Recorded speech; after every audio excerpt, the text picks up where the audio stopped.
हमारा क्या फोकस है। पढ़ाई, दवाई, कमाई, सिंचाई, सुनवाई और कार्रवाई वाली सरकार का। अब चुनाव आया है तो एक रिश्वत के तौर पर 10,000 रुपये जो हैं दे जाते हैं। बिहार के लोग वे इस सरकार को दोबारा नहीं चुनेंगे। लोग जो हैं नौकरी चाहते हैं, लोग जो हैं रोज़गार चाहते हैं। आज बिहार के लोग हिसाब मांग रहे हैं कि आपने क्या किया है। लोग वे मानते हैं कि तेजस्वी आएगा तो ज़रूर नौकरी और रोज़गार देगा। 5, 6, 7 सीटों की वजह से हमारी सरकार बनते बनते रह गई। ये इस बार जो है मौका बिहार की जनता नहीं चूकेगी। अब उनकी स्थिति नहीं रह गई बिहार चुनाव लेने की। लालू जी कभी झुके नहीं, अपने विचारधारा से समझौता नहीं किया। जब लालू जी नहीं झुके तो लालू जी का बेटा भी नहीं झुकेगा। अपने जीवन के सबसे व्यस्त समय में हमारे साथ जुड़ने के लिए आपका बहुत बहुत धन्यवाद। बड़े मुद्दों में से एक जिसका हम अध्ययन कर रहे हैं, बिहार के चुनावों में एक प्रमुख कारक महिला वोट है और पारंपरिक रूप से वे एनडीए को वोट देती हैं और अब उसके ऊपर महिलाओं के बीच एनडीए की पहले से ही 7% की ठोस बढ़त है। अब उन्होंने 3,000 रुपये देने की पेशकश की है। आपने प्रतिमाह 2,500 रुपये अतिरिक्त देने की पेशकश की। लेकिन एक बात जो हमने अन्य चुनावों से सीखी है, जब हाथ में नकदी होती है तो इससे बहुत बड़ा फर्क पड़ता है। आप वास्तव में उसका मुकाबला कैसे कर रहे हैं, क्योंकि यह उनके लिए एक बहुत बड़ा फायदा है। नहीं, हाल के दिनों में हम महिलाओं के समूहों के साथ बातचीत कर रहे हैं और रैलियां और सेमिनार कर रहे हैं और हम अपना विज़न दे रहे हैं कि अगर हमारी सरकार आएगी तो हम महिला सशक्तिकरण के लिए क्या करने जा रहे हैं।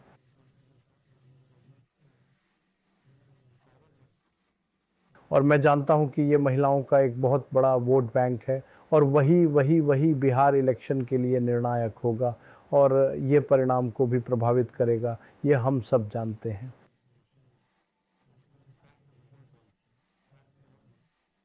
लेकिन हमारी मौजूदा सरकार, अगर आप देखेंगे जो ग्रुप है जीविका, आंगनबाड़ी, वो परेशान है। सरकार न्याय नहीं कर रही है। जितना उनसे काम कराती है, ज़्यादा काम कराती है। गांव देहात में चाहे आप ममता, आशा वर्कर्स को देखें, जितना उनको मिलना चाहिए, जितना उनका हक बनता है, वो नहीं मिल रहा है। तो उनसे बातचीत करने के बाद वे अपनी समस्याएं भी बता रही हैं।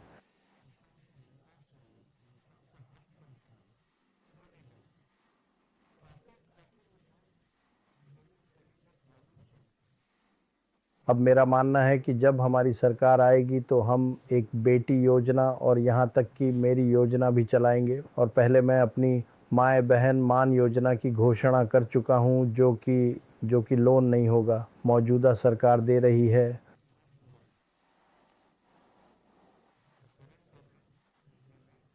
उनका जो सिद्धांत है वो लोन है और जो 2 लाख बाद में देंगे चुनिंदा लोगों को, वह उन्हें बैंक देगा, सरकार नहीं। तो यही अंतर है। हम आर्थिक न्याय कर रहे हैं। महंगाई इतनी ज़्यादा है तो उनको एक सपोर्ट मिलना चाहिए। आजकल की महिलाएं अपने मनपसंद का साड़ी नहीं खरीद सकती हैं, अपने मनपसंद का बाहर जाकर के खा नहीं सकती हैं। घर में कोई बीमार पड़ जाए तो घर का बजट जो है बिगड़ जाता है। गैस सिलेंडर, गैस भराने के लिए सिलेंडर तो है, लेकिन गैस भराने के लिए आपको 1100-1200 रुपये लगते हैं। तो महिलाएं जो हैं काफ़ी सफ़र कर रही हैं और हमारी गवर्नमेंट आएगी तो हमने इसलिए कहा था माए बहन मान योजना लाएंगे। प्रति माह ये 2,500 होगा, सालाना ये 30,000 होगा और 5 वर्षों में यह 1,50,000 रुपये होगा। वो उनको सपोर्ट के लिए होगा, एक आर्थिक सपोर्ट के लिए होगा, ताकि जो छोटे मोटे काम हैं, क्योंकि बिहार का अगर आप देखें तो जो पलायन है, घर में केवल महिलाएं और बच्चे रह जाते हैं। जो ज़्यादातर जो जेंट्स होते हैं, मेल होते हैं, वो दूसरे राज्यों में काम करने चले जाते हैं। तो घर को संभालना, बच्चों को पढ़ाना, किसी की तबीयत बिगड़ गई तो सब जो है महिलाएं जो है वो करती हैं। तो इसलिए हम लोग जो है ये योजना जो है लाए हैं और मेरे को लग रहा है कि हमें बहुत समर्थन मिल रहा है। और इसमें मेरे ख्याल से जो हम लोगों ने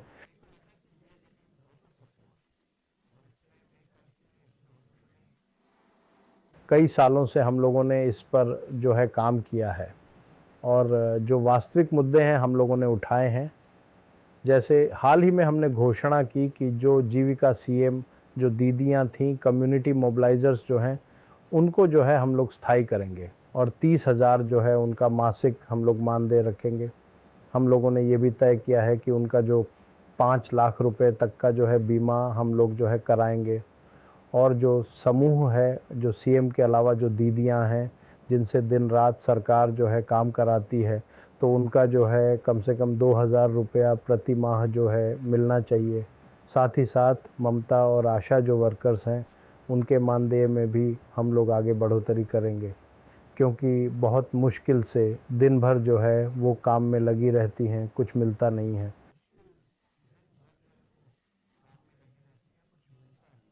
लेकिन बहुत जल्दी से आप जानते हैं कि एक बार जब आपकी जेब में 10,000 आ जाते हैं तो इसका बहुत बड़ा प्रभाव पड़ता है। और इन सभी वादों का क्या पता नहीं कि मुझे ये मिलेगा या नहीं। क्या आप वास्तव में इसका ठीक से मुकाबला करने में सक्षम हैं? क्योंकि हाथ में 10,000। वह ठीक है, लेकिन हमारा क्या फोकस है? पढ़ाई, दवाई, कमाई, सिंचाई, सुनवाई और कार्रवाई वाली सरकार का। आज देखिएगा उन बच्चों को, चाहे बच्चियां हों या बच्चे हों, क्वालिटी ऑफ एजुकेशन जो है, शिक्षा में गुणवत्ता, वो बहुत बुरी है। आपको बच्चों को नहीं मिल रहा। जो लोग पढ़ लिख लिए हैं, डिग्री ले लिए हैं, चाहे वह युवा में महिला हो या पुरुष हो, नौकरी नहीं है। अगर घर में एक नौकरी रोज़गार हो तो हमको लगता है 10,000 कितने दिन चलने वाला है, वो भी उधार। और ये जो 10,000 का स्कीम जो है गवर्नमेंट इज़ गिविंग, कि आप जो है इससे आप बिज़नेस शुरू कर सकें। अब आप प्रणव जी, आप बताओ 10,000 में कौन सा महिला जो है बिज़नेस खड़ा कर सकती है?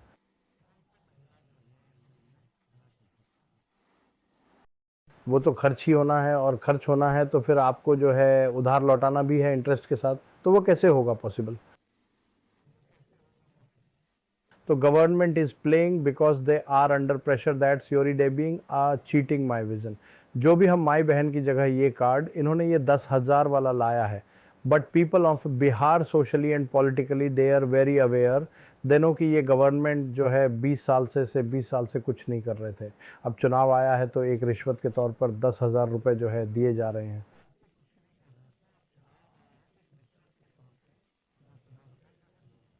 तेजप्रीत जी, हमने 2020 का हमने आपका कैंपेन देखा था, उसके कंपैरिजन में इस बार आपका हर कुछ बिहाइंड शेड्यूल क्यों चल रहा है? इसके लिए रिस्पॉन्सिबल कौन है? जैसे आपका टिकट डिस्ट्रीब्यूशन हो, आपका अलायंसेस हो, आपके नाम की घोषणा, इसके लिए who is responsible for this deal? और आपको लगता है कि इसका खामियाजा उठाना पड़ेगा? अमरनाथ जी, कोई खामियाजा उठाने की ज़रूरत नहीं है।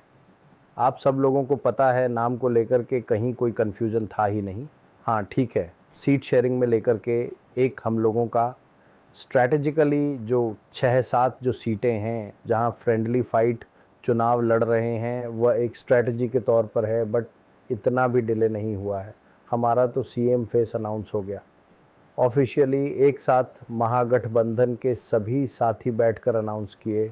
अभी तक वहाँ नीतीश जी का अनाउंस नहीं हुआ है, वो कैंपेन में गए हैं बिना दूल्हे के।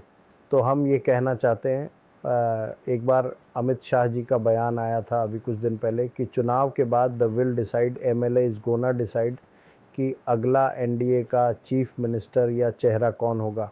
इसका मतलब ये है कि वह नीतीश कुमार जी को नहीं चाहते, और ये पहली बार एनडीए में ऐसा हो रहा है। इससे पहले कि जितने भी चुनाव हैं, सुशील मोदी जी के टाइम से आप देख लें या 2005 से देख लें, 2005 से 20 तक हमेशा से नीतीश कुमार जी का ऑफिशियली सीएम का चेहरा जो है अनाउंस हुआ है। और हमने एक बार भी एनडीए की बैठक में एक साथ जीतन राम मांझी, चिराग पासवान जी, नीतीश कुमार जी या बीजेपी के या कुशवाहा जी को एक साथ बैठकर की कोई मीटिंग हमने नहीं। ऐसा इस बार क्यों हो रहा है? देखिए, प्रॉब्लम तो आप देखिएगा एनडीए में ज़्यादा दिखाई देता है। वहाँ तो कई बार जो है सीटें लेकर के वापस की गई, दी गई, चेंज किया गया, बीच में जो भी न्यूज़ चली। हालांकि इतना हमारा ध्यान, हालांकि वो अपने रिवीजन को बैठाने में कामयाब रहे। नहीं ऐसा नहीं है। बहुत जगह हम लोग भी कोशिश हम लोगों ने की है, काफ़ी जगह सफलता भी मिली है और आगे भी मिलेगी। ठीक है, चुनाव है तो रिबल्यूस जो है वो होते हैं, बट समय पर जो है वो सब लोग जो है मानेंगे और हमको पूरा विश्वास है। लास्ट इलेक्शन में भी रिबेल्यूस काफ़ी ज़्यादा थे, लेकिन फिर भी हम लोगों का जो वोट डिफरेंस था विच वाज 12,000 वोट ओनली, मतलब 5, 6, 7 सीटों की वजह से हमारी सरकार बनते बनते रहेंगी। तो इस पर हम लोगों का ध्यान है। और इस बार मुझे लगता है कि जब आप इश्यू की बात करें, जब आप बिहार में सबसे बड़ा इश्यू बेरोजगारी का है और लोग जो है नौकरी चाहते हैं, लोग जो है रोजगार चाहते हैं, लोग जो है फैक्ट्री चाहते हैं, लोग जो है एग्रो बेस्ड इंडस्ट्री चाहते हैं, लोग जो है यहाँ एसआईजेड चाहते हैं, आईटी पार्क चाहते हैं। यहाँ आप देखिएगा टेक्नोलॉजी हो या एग्रीकल्चर एग्रो बेस्ड इंडस्ट्री हो, लोग चाहते हैं यहाँ शुगर मिल हो, जूट मिल हो, ये खुले।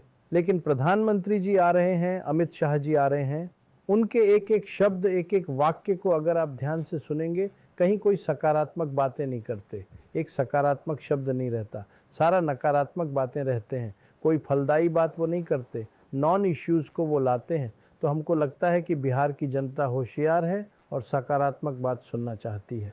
आपने 20 साल में क्या किया?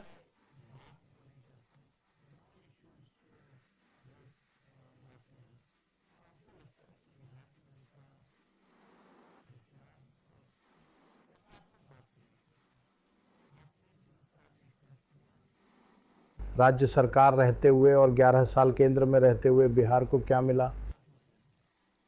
अगर आप कंपेयर बिहार और गुजरात को करें तो गुजरात पे एसआईजेड भी मिलता है, गुजरात को जो है अब फैक्ट्रियां भी मिलती है और विक्ट्री उनको चाहिए बिहार में।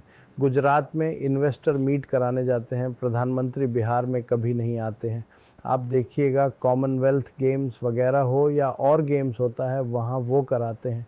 जो आपका बॉम्बे से जो शिफ्ट गुजरात में कर दिया गया, आपका सेमीकंडक्टर फैक्ट्री, सब कुछ गुजरात में देते हैं। बजट का पैसा शिक्षा, स्वास्थ्य सबसे ज़्यादा वो गुजरात में देते हैं। बल्कि बिहार बड़ा राज्य है, बिहार की आबादी ज़्यादा है, बिहार आपको वोट देता है, फिर भी आपने 11 साल तक बिहार के लोगों को ठगा है। देश का हर 10वां व्यक्ति जो है बिहारी है। आज बिहार के लोग हिसाब मांग रहे हैं कि आपने क्या किया। नीति आयोग की रिपोर्ट में देखें तो बिहार सबसे गरीब राज्य, प्रति व्यक्ति आय सबसे कम बिहार में, पलायन सबसे ज़्यादा, बेरोज़गारी सबसे ज़्यादा।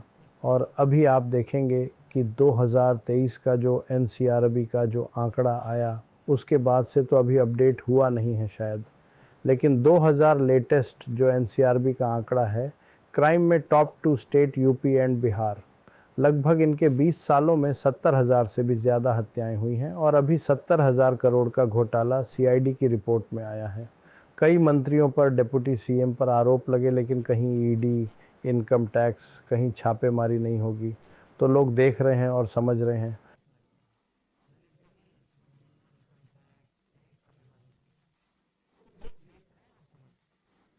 जितनी बार बीजेपी के नेता या और भी कोई एनडीए के नेता मंच पर जाते हैं तो हमेशा जंगल राज की बात करते हैं, आप उसको कैसे काउंटर करेंगे? क्योंकि हर बार ये बात जंगल राज का टैग जो है वो एक तरह से उन्होंने चिपका दिया है, उसको आप कैसे काउंटर करेंगे? कोई नई बात नहीं है। 2005 हो, 10 हो, 15 हो, 20 हो, 25 हो, एक ही टेप रिकॉर्डर जो है वह बजाते हैं। अपने 20 साल का हिसाब नहीं दे रहे। अभी जहां हम बैठे हैं, घर के बाहर गोलियां चली हैं, अभी तक वह पकड़ा नहीं गया। सीएम हाउस के बाहर गोलियां चली हैं, वह पकड़ा नहीं गया।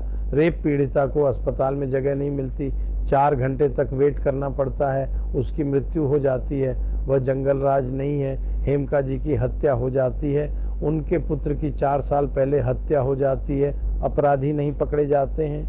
कोई ऐसा दिन नहीं जहां बिहार में गोलियां ना चल रही हों, हत्याएं ना हो रही हों, रेप ना हो रही हो, रंगदारी ना मांगी जा रही हो, बैंक रॉबरी ना हो रही हो या ज्वेलरी शॉप को लूटे ना जा रहे हो। ऐसा कोई दिन नहीं है।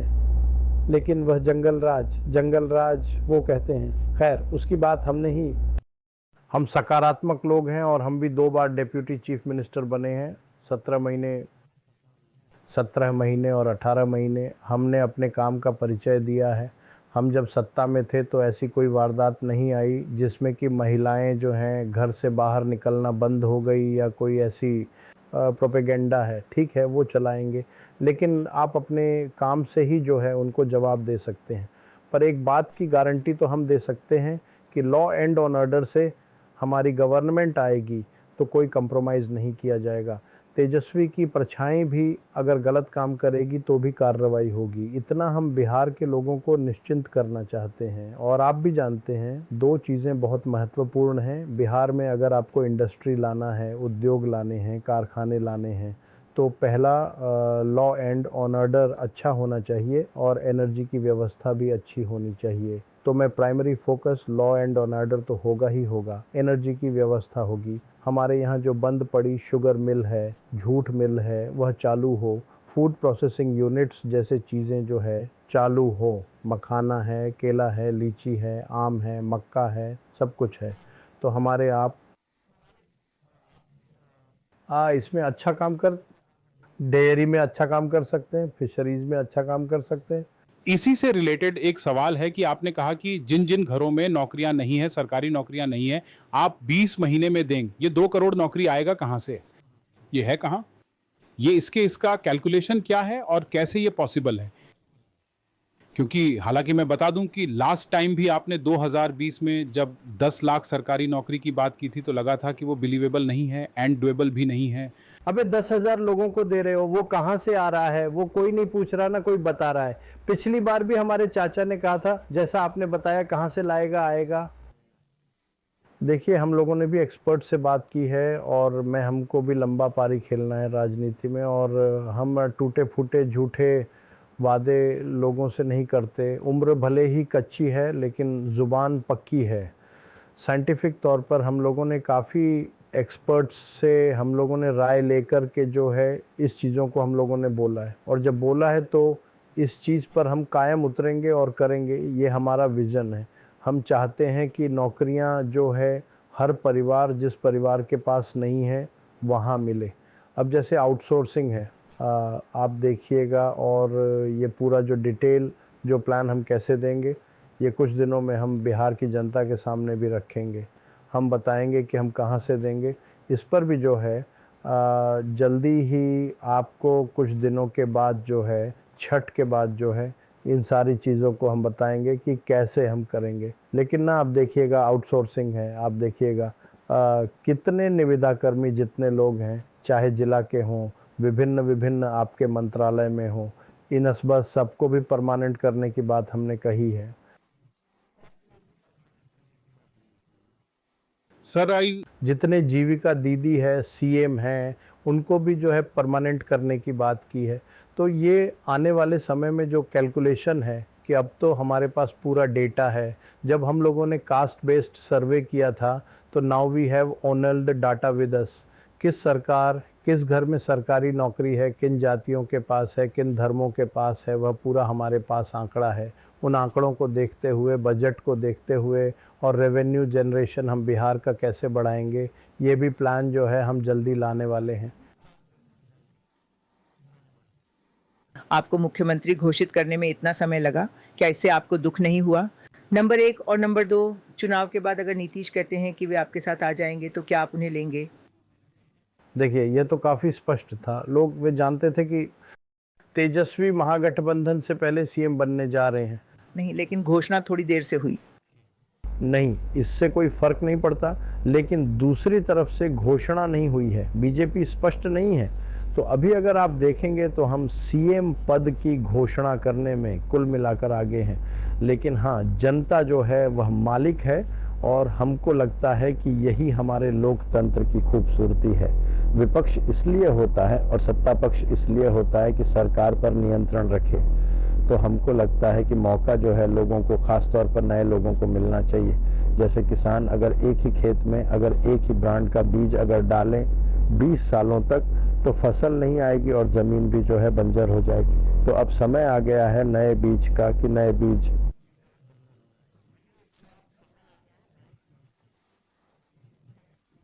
नहीं, लेकिन अगर कोई पुराना बीज आपके साथ जुड़ना चाहता है, अगर नीतीश कहें कि मैं आपकी सरकार बनवा दूंगा, ना ना ना ना ना ना ना, मुझे उनके लिए बहुत खेद है जिस तरह से बीजेपी उनके साथ व्यवहार कर रही है। और जो जो जो जो उनके हालात हो गए हैं, ठीक है, एक उम्र का कारक है, हम सब जानते हैं, और मैं इस मामले में उन पर ज़्यादा टिप्पणी करना पसंद नहीं करता।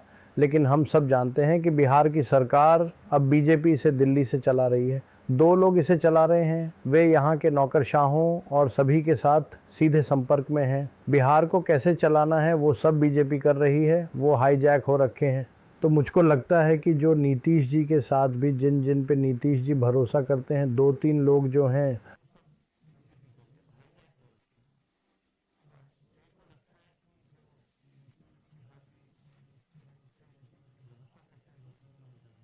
तो वे जल्द ही एक सहयोगी हो सकते हैं।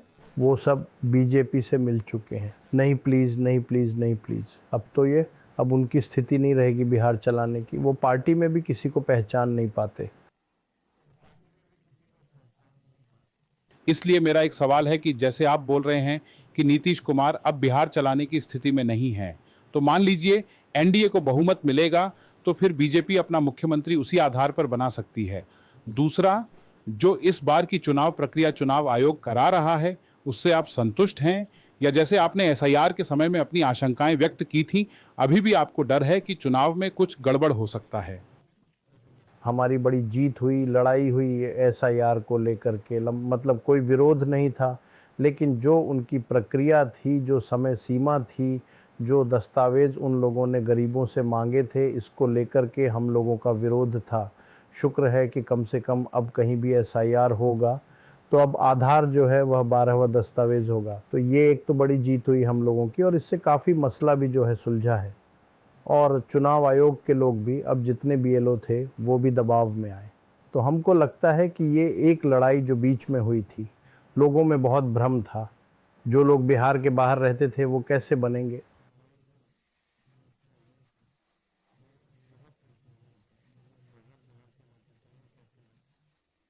तो इस पर हम लोगों ने ज़मीनी स्तर पर बड़ा काम किया। जो गलतियां चुनाव आयोग ने की, हमने अदालत में उसको पेश किया, और अदालत ने जो हम लोगों की मांगें थीं उसको जो है कबूल किया। आपने जैसा शुरुआत में कहा कि अब यह मौजूदा सरकार खुद ही पतन की ओर है, मतलब इसका पतन शुरू हो गया है। 5 साल और सही, अगर समझिए कि यह सरकार वापस बनती है, क्या आपको लगता है कि यह अपना कार्यकाल पूरा करने से पहले ही खुद को नष्ट कर लेगी? और अगर बीजेपी यहाँ अपनी पसंद का मुख्यमंत्री थोपती है, कोई बिना चेहरे वाला व्यक्ति जैसा उन्होंने दूसरे राज्यों में किया है, तो क्या आपको लगता है कि बिहार के लोग इसे उसी तरह स्वीकार करेंगे जैसे उन्होंने राजस्थान या मध्य प्रदेश या दिल्ली में स्वीकार किया है? मुझे लगता है कि बिहार के लोग इस सरकार को दोबारा नहीं दोहराएंगे। अगर ये सरकार किसी भी तरह यहाँ सरकार बना लेती है तो भ्रष्टाचार और बढ़ेगा, अफसरशाही और बढ़ेगी, अपराधियों का मन और बढ़ेगा, और पेपर लीक होंगे। नौकरियों की बात नहीं की जाएगी, कलम की बात नहीं की जाएगी, तलवार की बात की जाएगी, और बिहार में फिर से लोगों को परेशानी झेलनी पड़ेगी। आपने अमित शाह जी का इंटरव्यू सुना होगा। बिहार में फैक्ट्रियां नहीं लग सकती, उद्योग नहीं लग सकते, भूमि की कमी है। उन्होंने साफ मना कर दिया कि बिहार में उद्योग बीजेपी आएगी तो नहीं लगाएगी। ये बात मतलब स्पष्ट है। तो अब लोगों को तय करना है, क्योंकि अंततः वही मालिक हैं, जनता ही मालिक है। हम अपने मुद्दों पर अपना काम कर रहे हैं, हम जो मुद्दे हैं उसकी बात कर रहे हैं। हम ज़्यादा से ज़्यादा बीजेपी और जेडीयू से हिसाब मांग रहे हैं कि आपने 20 साल में क्या किया, आप वो जनता को बताइए। अगर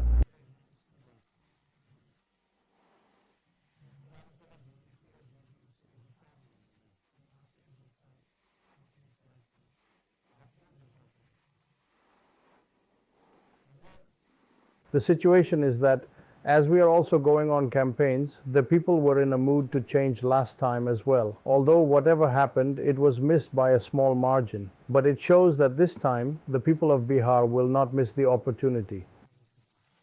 If you campaign less this time compared to last time, will its impact be adverse? No, campaign. We will try to do as much as possible. Now, if the election commission does not give permission, what can we do? Even now, for example, today we had a rally in Khagaria. It was cancelled because Amit Shah ji is holding one there. security reasons were cited. Personally, it feels very good, very much. So I feel that this will have a reverse effect on the NDA, on the BJP.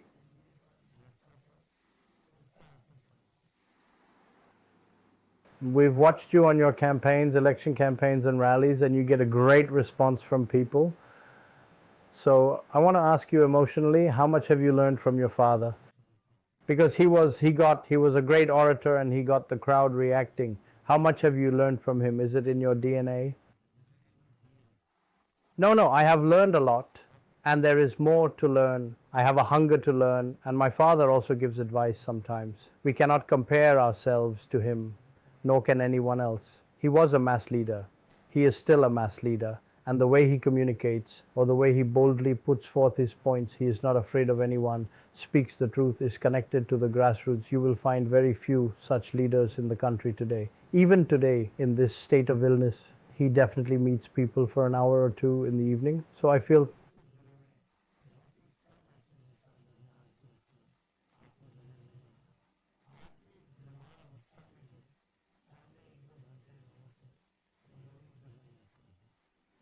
So it's not who you are, it is whose you are.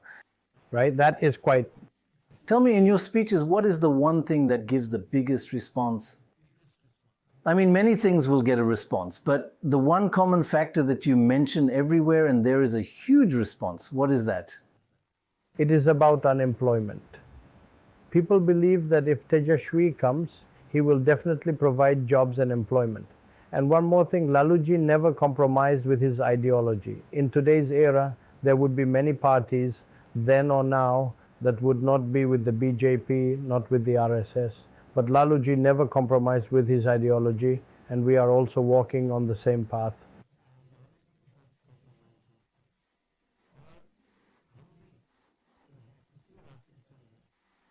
People respond to that? Yeah. आप क्या कहते हैं?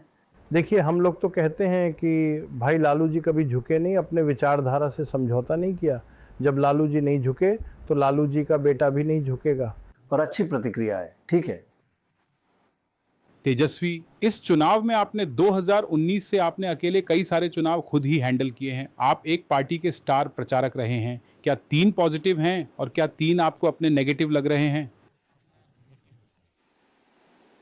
देखिए, positive मेरे पास एक vision है और हमने काम किया है सरकार में भी रह करके, ऑपोजिशन में भी. अब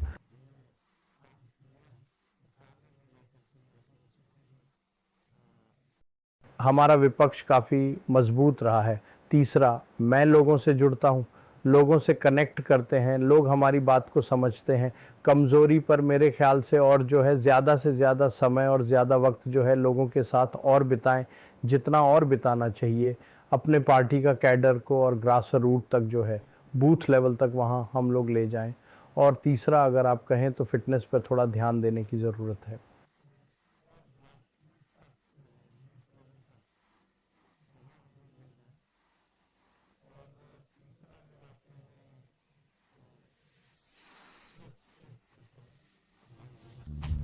वो तो मेरे ऊपर भी लागू होता है. बहुत बहुत धन्यवाद. धन्यवाद.